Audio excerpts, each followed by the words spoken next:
Hello, नमस्ते, आदाब दोस्तों। मैं हूं स्नेहा और आप देख रहे हैं साम टीवी के सेक्स एक सुखी जीवन का मंत्र। इस खास शो में आप सभी का मैं स्वागत करती हूं। दोस्तों, जब भी हमें कोई मेडिकल इमरजेंसी आती है या फिर स्वास्थ्य से जुड़ी कोई परेशानी हमें सताती है तो हम क्या करते हैं?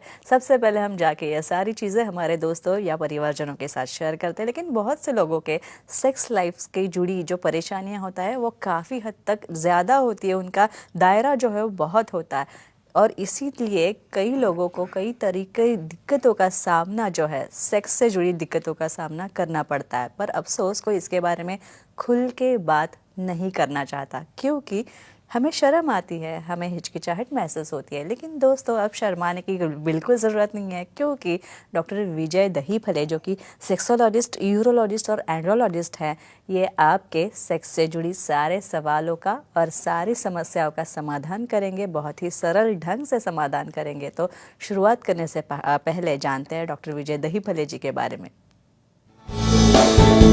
डॉक्टर विजय दहीफले एक जाने माने सेक्सोलॉजिस्ट, यूरोलॉजिस्ट और एंड्रोलॉजिस्ट है। डॉक्टर विजय दहीफले जी के क्लिनिक संभाजी नगर, हैदराबाद, दिल्ली में द्वारका, पुणे तथा नवी मुंबई में नेरुल, खारघर मेडिकोर हॉस्पिटल, थाने, दादर, अंधेरी, कल्याण, नासिक, नागपुर, अहमदाबाद और दुबई में भी है। डॉक्टर दहीफले जी का भारत तथा अन्य देशों में कॉन्फ्रेंसेस और सेमिनार्स के लिए हमेशा आना जाना रहता है, जिनके माध्यम से डॉक्टर विजय दहीफले सेक्स संबंधी सभी समस्याओं पर सलाह एवं मार्गदर्शन करते हैं। तो डॉक्टर साहब हमारे साम टीवी के स्टूडियो में इस वक्त मौजूद है। आइए उनका स्वागत करते हैं। डॉक्टर साहब, आपका स्वागत। नमस्ते। जानेंगे कि पुरुषों में जो कमजोरी के लिए पेनाइल इम्प्लांट सर्जरी की जाती है, तो ये सर्जरी और यूटीआई में क्या सावधानी या फिर ख्याल जो है वो क्या बरतना चाहिए, क्या सावधानी बरतनी चाहिए? डॉक्टर साहब, क्या सावधानी प्रिकॉशंस बरतनी चाहिए? और ये क्यों इम्पोर्टेंट है? बहुत बार हम किसी का ऑपरेशन कैंसिल करते हैं और कैंसिल होने के बाद वो कहते मैं छुट्टी लेकर आया, मैं तो फॉरेन से आया, फिर आप ऐसे ही कैंसिल कर रहे हो। तो गलत हिस्ट्री बोलने का और उसके गलत हिस्ट्री से कितना बड़ा ऑपरेशन फेल होता है, इसके बारे में हम क्लेरिफाई करेंगे। अभी इन्फेक्शन और इम्प्लांट इसका रिलेशन है, देखते क्या है। डायबिटीज़ होगा तो हमने कहा है भी कंट्रोल किए बगैर करना नहीं। यूटीआई, यूरिनरी ट्रैक्ट इन्फेक्शन, मतलब कुछ कारणवश वहाँ पे ब्लॉक है, यूरिन फ्लो अच्छा नहीं है, रिपीटेड उसके अंदर पस सेल्स है, इन्फेक्शंस है, या कोई HIV एड्स है, सिफिलिस जैसी कोई बीमारी है, ऐसे केस में छुपा के फ़ायदा नहीं है, क्योंकि इसका असर बहुत बैडली होता है।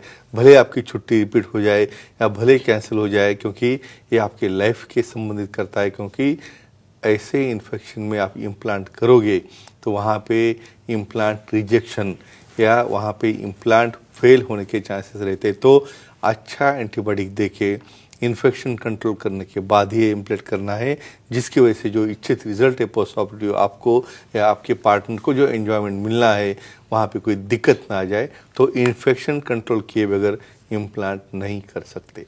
कई बार पेनाइल इम्प्लांट सर्जरी और यूरेथ्रल स्ट्रिक्चर्स जो होते हैं वो एक साथ होते हैं, तो इस केस में क्या करना चाहिए? यानी कब होता है कि यंग एज में ट्रॉमा हो गया, ट्रेन से कभी गिर गया, कोई कहाँ से गिर गया, वहाँ पे नीचे इम्पैक्ट हो गया, फ्रैक्चर हो गया और इम्प्लांट करना है।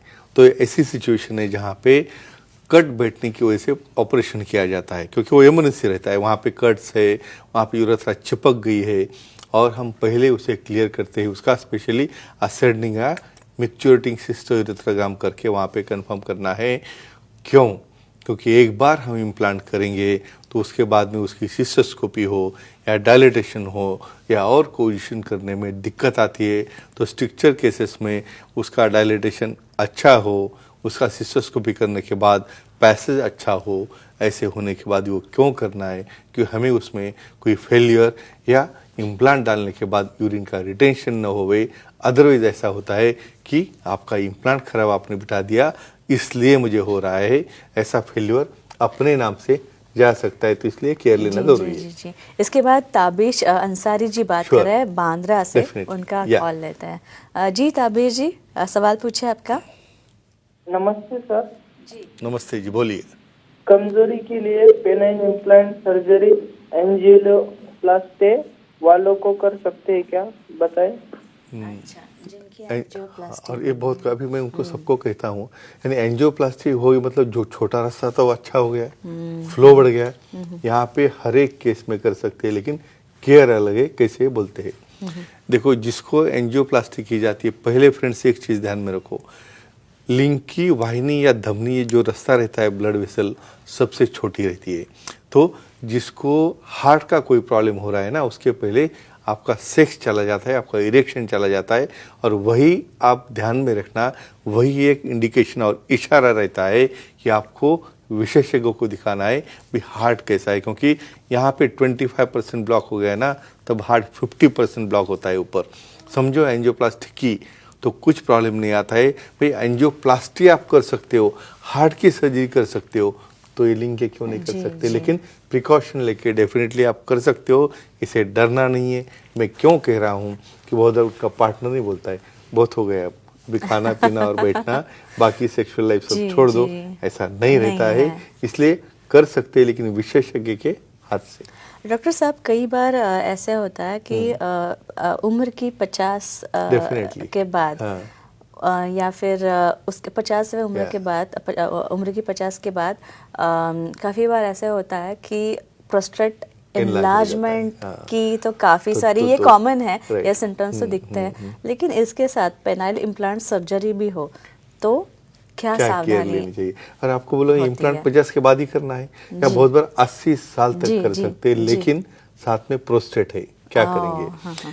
प्रोस्टेट है मतलब यहाँ पे होता ऐसा है कि यूरिन का आउटफ्लो अच्छा नहीं रहता, वहाँ पे गांठ बढ़ जाती है, और वो बढ़ने की वजह से यूरिन का आउटलेट बंद हो जाता है।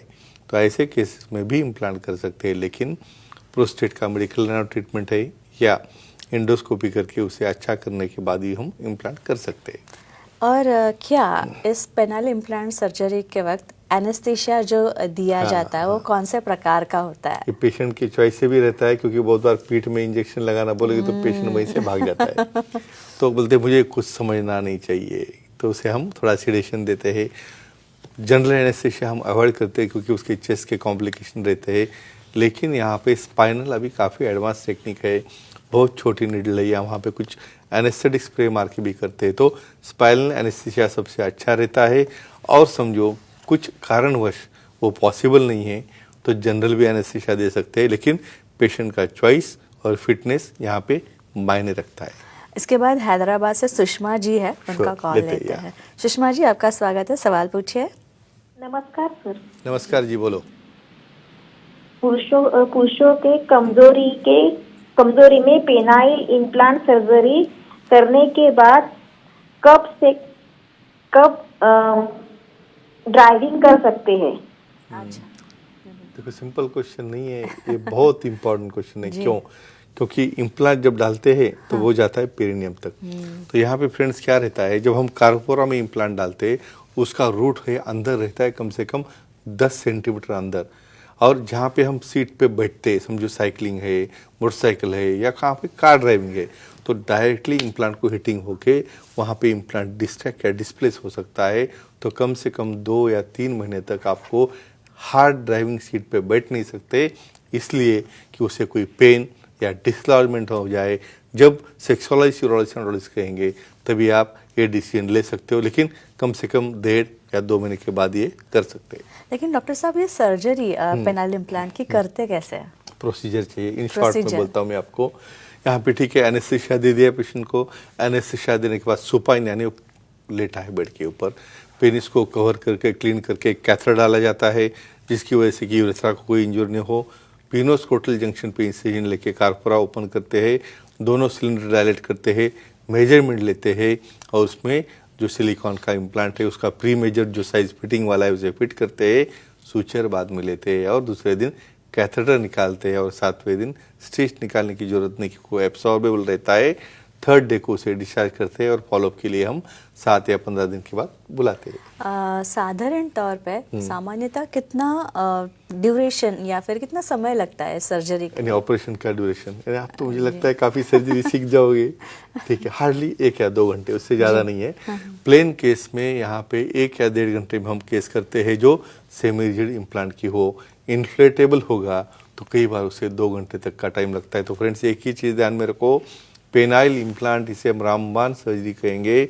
यहाँ पे ऐसा कोई भी केस नहीं हो सकता मेल में कि मुझे इरेक्शन की वजह से प्रॉब्लम आया, उसकी वजह से कोई मेरे पार्टनर को प्रॉब्लम है, कोई मेरा लाइफ मैरिड डिस्ट्रैक्ट हो रहा है, तो ये ट्रीटमेंट की इंफॉर्मेशन खुद भी देखिए, फ्रेंड्स को शेयर कीजिए और उनका फीडबैक देके आपको भी अच्छा लगेगा और वो भी जो फ्रेंड्स है उनका भी पर्सनल लाइफ अच्छा होके दोनों भी इसमें काफ़ी अच्छी तरह से एंजॉय कर सकते हैं। जी जी, क्योंकि आपके सवाल तो हमारे लिए बहुत महत्वपूर्ण है, मायने रखते हैं, लेकिन आपके सुझाव भी डॉक्टर Definitely, साहब काफ़ी सुझाव भी देते हैं Sure, हमारे sure. दर्शक हमें, तो वो Yeah. भी हम ऑलवेज वेलकम। आपके जो कुछ सजेशन है वो हम हमेशा ही उनका स्वागत करते आए और इसके आगे भी करेंगे। तो दोस्तों, ये थे हमारे खास मेहमान डॉक्टर विजय दहीफले, जिन्होंने सेक्स समस्या और उनके हवाले पर बहुत ही उम्दा जानकारी दी, साइंटिफिक इन्फॉर्मेशन दी, वैज्ञानिक जानकारी दी। लेकिन आपको भी उनसे मिलना है, उनसे सलाह लेनी है, उनसे सवाल पूछना है, तो स्क्रीन पे जो नंबर दिए गए हैं वो नोट डाउन कर ले। साथ ही उनके सारे सेंटर्स के नाम अंधेरी, दादर में, नवी मुंबई, नेरुल, खारघर तथा थाने, कल्याण, पुणे, नासिक तथा संभाजी नगर, हैदराबाद, नागपुर, दुबई में भी डॉक्टर साहब के सेंटर्स हैं। यहाँ पे आप जा सकते हैं, उनसे सलाह मशवरा कर सकते हैं। फिर एक बार बता दूँ, उनके सारे सेंटर्स के नाम और नंबर्स हमने दिए हैं, वो नोट डाउन कर लीजिए। उनकी वेबसाइट है sexologist-vijay-dahiphale.in। इस पे आप जाएंगे तो आपको अपॉइंटमेंट का बटन दिखेगा, वो क्लिक कीजिए और बड़ी आसानी से आप डॉक्टर साहब की अपॉइंटमेंट लेके उनसे मिल सकते हैं। तो डॉक्टर साहब, बहुत अच्छा, बहुत अच्छी जानकारी आपने दी Thank और you. दर्शकों के भी काफ़ी Definitely, अच्छे yeah. सवाल आए। Sure, sure. ये तो मुझे हमेशा कहना पड़ता है कि Definitely. बहुत बहुत बहुत ही Yeah. अच्छा रिस्पांस होता है Thank हमारे you. सारे वीडियोस को, Sure, सारे sure. क्लिप को। Definitely. तो फिर एक बार आप दर्शकों का बहुत बहुत शुक्रिया। और डॉक्टर साहब, अब दर्शकों का विदा लेते हैं, तो Definitely. चलिए, Sure. गुड नाइट, शब्बा खैर, अपना ख्याल रखना, खुश रहना, खुशहाल रहना, नमस्ते।